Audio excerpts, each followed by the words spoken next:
గిరిజన సంక్షేమ శాఖను ప్రక్షాళన చేయకపోతే రాష్ట్ర వ్యాప్తంగా ఉద్యమిస్తామని హెచ్చరించారు ట్రైబ్ సంఘాల జేఏసీ నేత రాంబాల్ నాయక్. కాంగ్రెస్ పాలనలో గిరిజన సంక్షేమ శాఖ నిర్వీర్యం అవుతుందని విమర్శించారు.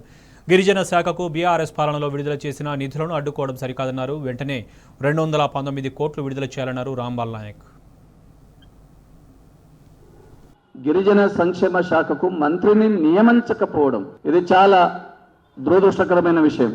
అదేవిధంగా గిరిజన సంక్షేమ శాఖలో మెయిన్ విపరీతమైన అన్ని డిపార్ట్మెంట్లు చూసుకునే కమిషనర్ లేకపోవడం ఒక సంవత్సరం కాలంగా ఎంత విచిత్రం అంటే, ఈ రాష్ట్ర ప్రభుత్వం వచ్చి సంవత్సరం దాటిన కానీ గిరిజనులపైన చూపిస్తున్న వివక్షత, అదేవిధంగా ట్రైబల్ వెల్ఫేర్ డిపార్ట్మెంట్లో మొత్తంగా అవినీతి మాయం, అవినీతి అక్రమాల చోటు చేసుకున్నాయి.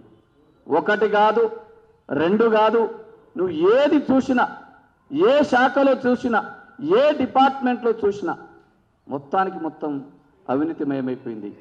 ఇప్పటి వరకు రాజ్యాంగబద్ధంగా మా గిరిజనుల కోసం ఏర్పాటు చేయాల్సిన కౌన్సిల్ను కూడా ఏర్పాటు చేయకపోవడం ఇది ఎంతవరకు శోచనీయమో ఒకసారి మిత్రులు అర్థం చేసుకోవాలి. అందుకోసమే మేము రాష్ట్ర ప్రభుత్వానికి డిమాండ్ చేస్తున్నాం, మొత్తం గిరిజన సంక్షేమ శాఖలో అవినీతి పైన విచారణ జరపాలి. మొత్తం డిపార్ట్మెంట్, ఒక్కొక్క డిపార్ట్మెంట్ పైన ఇంటర్నల్ ఆడిట్ జరిపించండి.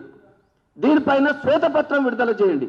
పోయిన సంవత్సరం బడ్జెట్లో అన్ని సంఘాలు, గిరిజన సంఘాలను కలుపుకొని మేము రాబోయే రోజుల్లో రాష్ట్ర ప్రభుత్వం పైన మా సంక్షేమ శాఖ ఇంతకుముందు శ్రీరామ్ అన్నట్టుగా కొన్ని వేల మంది గిరిజన సంక్షేమ శాఖలో లోన్లు అప్లై చేసుకొని శాంక్షన్ అయ్యి చెక్కులు వచ్చి డబ్బులు విడుదలగాక ఎదురు చూస్తూ ఉన్నారు. ఎప్పుడు వస్తాయని